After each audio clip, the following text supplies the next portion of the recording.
Hello and welcome to another episode of Chuchu's Ranker. On this episode we're going to be continuing our albums of the year list. This time it's 2016, and 2016 is an absolutely fantastic year, probably the high watermark for this particular decade. And at the end of this list you have two not just 5-star albums but two legitimate all-time classics. So without further ado, let's be complete rankers and rank up a storm. These are my personal top 10 albums of 2016.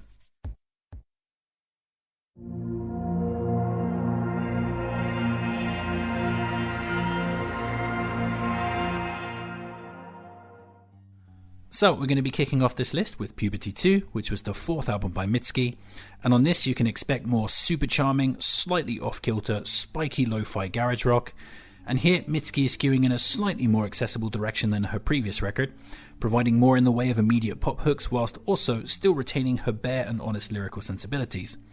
The album is consistent across the board and scattered with highlights. Happy kicks things off with some immediately ear-catching lyrics. Dan the Dancer and Your Best American Girl are really energetic and catchy, especially Your Best American Girl, which also has interesting lyrics regarding racial identity, whilst Crack Baby and Closer of Burning Hill bring a bit of dark atmosphere to the back end. So yeah, Mitski continues to charm in her niche, idiosyncratic kind of way, and this album sets the bar pretty high straight from the off as this list's curtain jerker.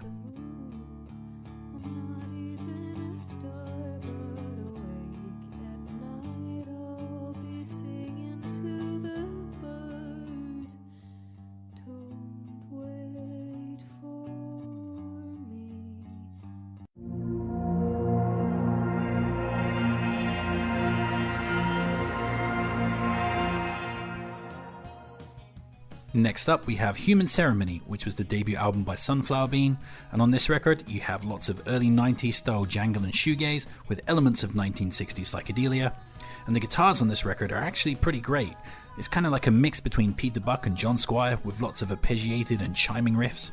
The album is also pristinely produced and you can hear like every single instrument really clearly. It's just a really well mixed album. And talking about mixing things up, it's also prudent to note that Sunflower Bean has two vocalists, one male and one female, and they split the tracks up between them, sometimes even alternating verses on the same song. And all of these elements add up to a pretty heady mix with a consistent, bright soundscape and plenty of highlights.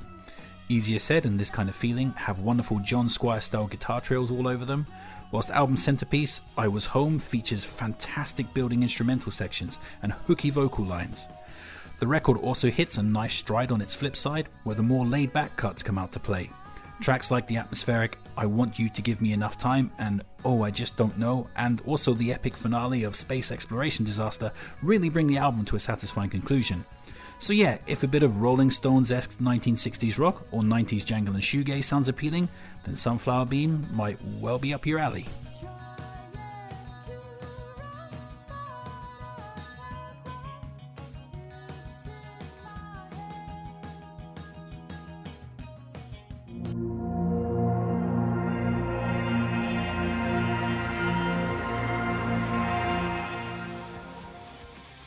Next up we have Ellipsis, which was the 7th album by Biffy Clyro, and new for this record is the way that the band are almost entirely abandoning distortion in favour of a cleaner, sparser sound. And this actually works pretty well, letting the songs breathe easier whilst throwing the soaring melodies and Simon Nill's lyrics into sharper relief. This in turn gives the album a more accessible and emotional lilt. And talking about emotion, tracks like Rearrange, Herex and Medicine have those giant, skyscraping type of choruses that make Biffy Clyro the king of the emo rock ballad, whilst Flammable and On a Bang are catchy punky numbers despite the lack of distortion. Small Wishes has an almost Kink-style groove to it and features the baffling yet unforgettable lyric, "The wizard shit and held it under our nostrils." What now? The album highlight, however, has to be the opener and lead single, Wolves of Winter, which is just a straight up blast of rocking badassery. I mean, that track is awesome. So yeah, whilst on the surface, Ellipsis doesn't offer anything particularly new for the band in terms of songwriting, its softer production and level of consistency more than makes up for it. So this is basically Biffy Clyro at their autopilot best, and a much underrated album in their discography.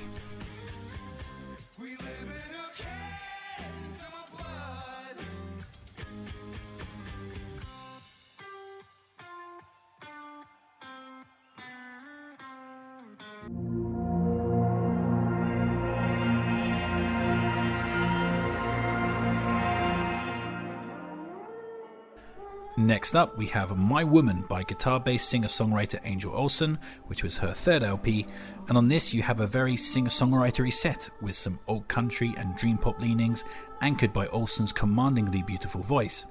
And this album is divided into two halves. The first half has all the kind of more pop-orientated material on it, whilst the second half is reserved for the more laid-back, atmospheric pieces.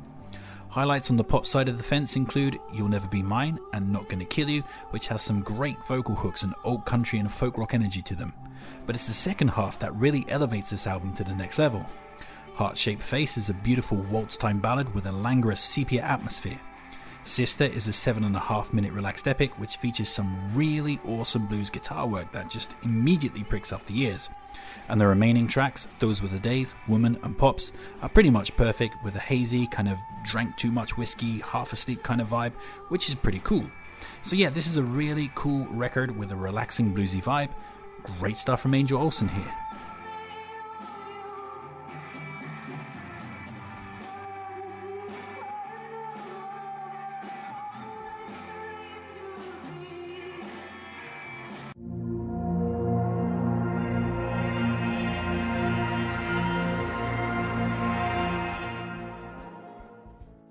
Coming in next, we have Foreverland by the Divine Comedy, a record which sees Neil Hannon making his full transition into elder statesman status. And on this album, Neil is moving away from the stripped-back folk of the previous Band Goes the Knighthood, back to the more orchestral bombast of the band's classic work, yet is also retaining the delightfully twee streak that made that previous record so damn good. The album is consistent and charming from start to finish and is stuffed with highlights. Lead single Catherine the Great is bombastic in all the right ways, with Neil exercising that great comedic wit of his, always bringing a smile to my face with the line, "And she looks so bloody good on a horse that they couldn't wait for her to invade." Likewise, How Can You Leave Me on My Own and A Desperate Man are pretty damn funny in a pantomime foppish kind of way, whilst album highlight To the Rescue is a type of trademarked emotional ballad that makes the Divine Comedy stand head and shoulders above most other acts. I mean, that moment where the song lifts off into its orchestral section is just a real goosebump moment for me. That is just awesome. So yeah, this is just another fantastic album from the Divine Comedy and a very easy placing on this list.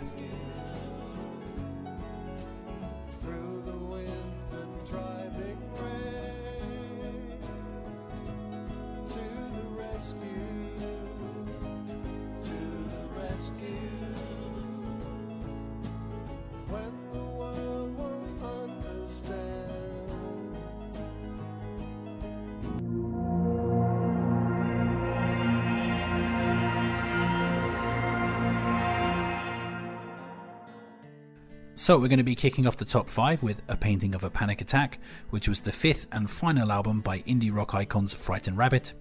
And here we take our first turn onto tragic waters, as this is the last record Scott Hutchinson recorded before he fulfilled his own prophecy of committing suicide by jumping off a bridge. And yeah, you can't escape that fact on this record, as this album is almost exclusively dedicated to emotional pain and allusions to suicide. Tracks like Death Dream, Die Like a Rich Boy, Woke Up Hurting, and I Wish I Was Sober just absolutely reek of pain and suffering. Hell, there's even a track here titled Blood Under the Bridge. So, as a confessional lyrical examination of someone who's right on the edge, whose pain is as real and as legitimate as it gets, it's pretty fascinating. Aside from that though, the album is incredibly consistent, ranging from super catchy to delicately profound. Highlights include the bouncing synth-infused single Get Out, the devastatingly sad I Wish I Was Sober, and the very specifically suicide-related Death Dream. My favourite off of this though is the beautiful piano ballad 400 Bones, which is a profound moment of love directed at a sleeping lover, and one that becomes truly crushing when you reflect on what happened. It's like hearing something so beautiful and desperate just torn out of the world and destroyed. It's just really fucking sad. So yeah, this is a classic entry in the dark pantheon of records made by young people that ended their lives too soon, and yes, just very sad but also very essential listening.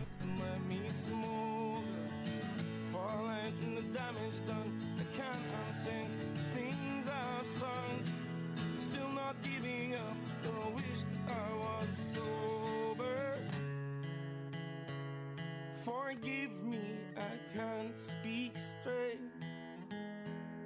Forgive me, I can't.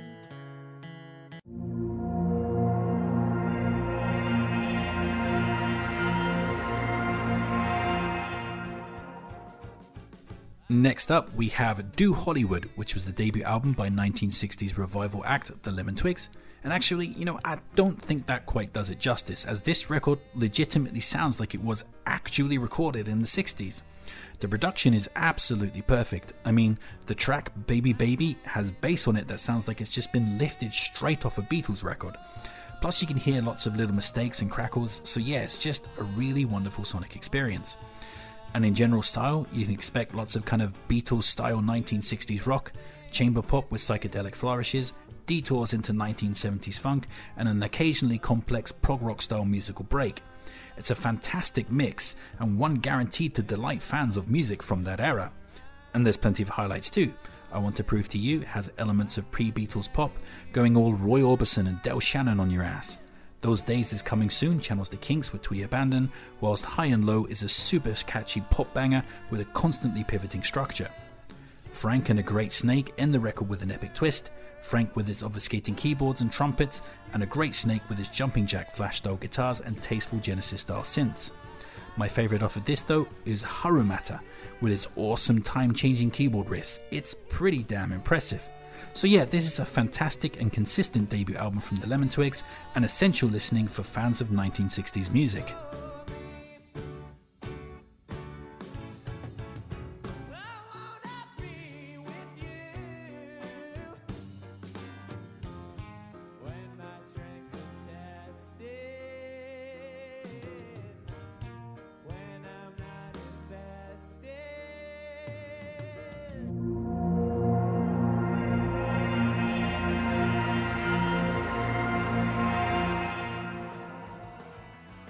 Coming in third place and taking home the bronze medal, we have Worry, which was the third album by DIY New York punk pop maestro Jeff Rosenstock, and this is also Jeff's masterpiece within a pretty consistent discography.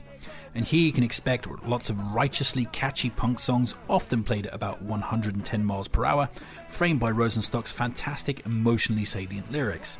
And this record is practically flawless in terms of consistency, and is notable for being split into two distinct halves. The first half has the more overtly commercial fare on it. Opener We Beg to Explode kicks things off with a huge anthemic ballad, while the likes of Festival Song, Pash Rash and the awesome REM-esque Wave Goodnight to Me deliver sing-along tunes for days.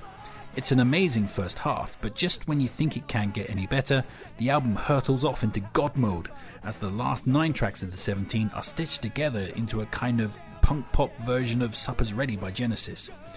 Although you technically can skip to individual tracks, it's obviously designed to be heard as one giant mega suite, and it's just awesome. It's just so energetic, dynamic, fun, and super impressive.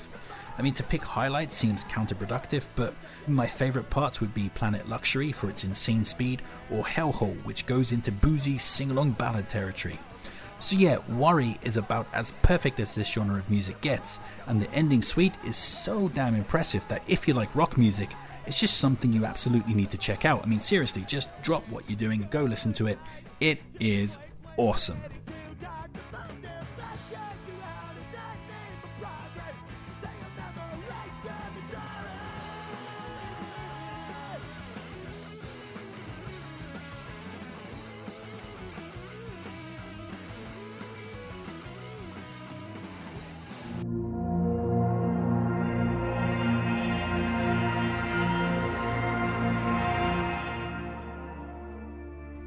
Silver medal time, and the silver medal is going to go to Skeleton Tree by Nick Cave and the Bad Seeds. So this is the record that was made right when Nick Cave lost his 15-year-old son due to an accidental fall. And yeah, this isn't a record so much as a portrait of extreme grief. Musically, the songs are all stripped back, relying on subtle synths and pianos and occasionally propeller-like bass that rises and falls like the feeling of a stomach cramp. This puts the lyrics into total focus, and at times they're totally unbearable. I mean, that lyric on Girl in Amber. I used to think that when you died, you kind of wandered the world in a slumber until you crumpled and were absorbed into the earth. I don't think that anymore, because the phone, it rings no more. That's just crushing. I mean, to be honest, I can't really talk about this record much because I don't feel qualified to comment in depth on someone else's grief of that nature. I mean, it's not suicide. I mean, I can understand that kind of tragedy, and those kinds of records, suicide records, have an interesting investigative nature to them where you kind of want to just dig in and feel the author's pain. But this record isn't like that. I mean, it's still really addictive and fascinating, but it's also far more painful because it's not anger and depression. Instead, it's pure love and just the abject loss of that. After all, I mean, what is grief, or if not a dark reflection of love? So yeah, this album just breaks me, man. Like, I have a permanent lump in my throat when I listen to this, and it often just makes me burst into tears. I mean, moments like when his voice completely cracks on Magneto are just brutal. So yeah, this is a 5-star all-time classic of an album, but certainly not one to be entered into lightly.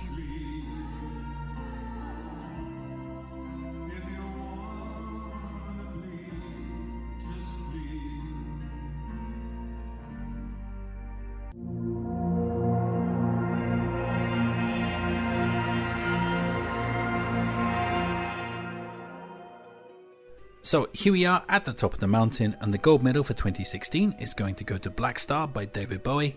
And this, of course, was Bowie's final album and was designed to be his farewell gift to his fans, as sadly he died 2 days after its release from cancer of the liver, an ailment which had been kept secret right up until his death.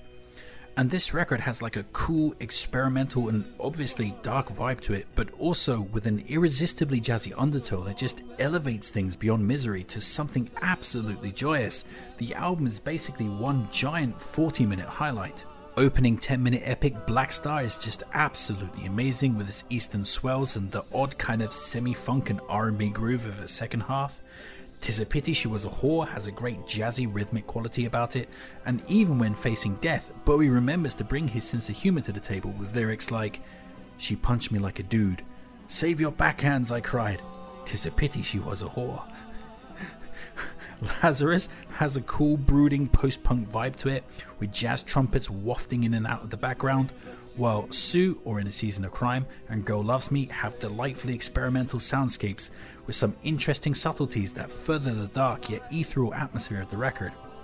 And the final 2 tracks are obviously dealing with his impending death directly, with Dollar Days literally having Bowie cry, "I'm dying," over a frantic trumpet barrage, whilst I Can't Give Everything is just an incredibly catchy yet also very sorrowful closer.